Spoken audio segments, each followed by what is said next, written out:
All right, so I was asked Vergil from Devil May Cry if he was to fight all of DMC, how far would he go?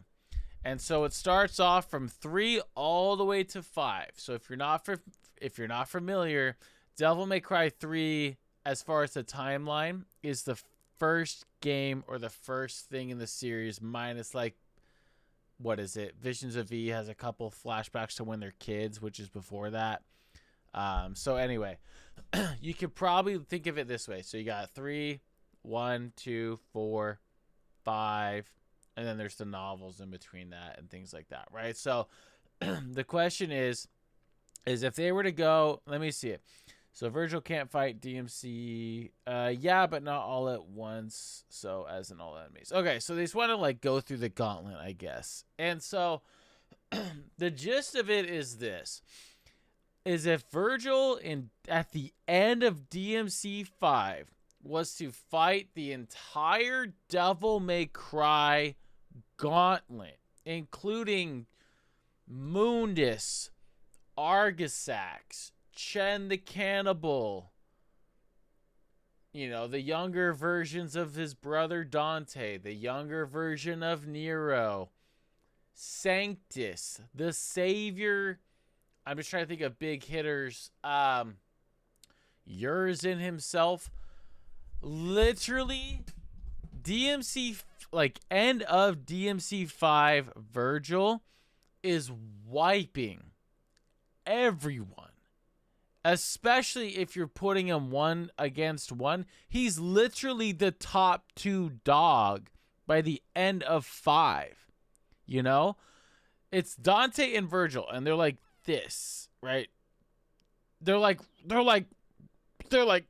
top tied for the series. It's like they're right there.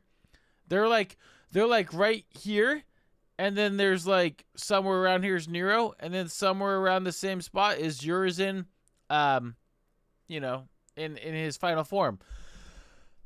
So Vergil is not going to have any trouble in this 1v1 over and over, like even if you gave him no rest, right? He's got the Yamato, he's got Sin Devil Trigger, he's got his normal Devil Trigger. He literally ripped off the arm of Nero, who at the end of Devil May Cry 4 was noted to be as strong. And even if Dante was like giving him kudos, he's like, oh, you're as strong as me. You're stronger than me. At the end of Deadly Fortune 2, when Nero rips Sanctus's false savior face, or not rips it, but like crushes it.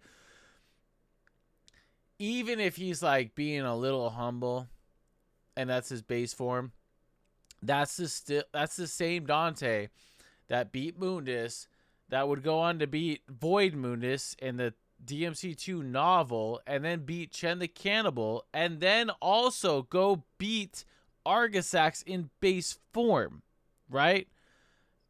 Granted, the experience is significantly different between DMC4 Nero with the Yamato and Dante by the end of Devil May Cry 4. But a dying Vergil is able to rip off his arm, and I don't really care if it was a surprise or not. Nero could sense that he was a demon, and the fact that he literally ripped off the arm when no one was even able to pierce it except the Yamato itself, even when Dante was doing a stinger against the Devil Bringer arm, it was just like another shield, essentially, right?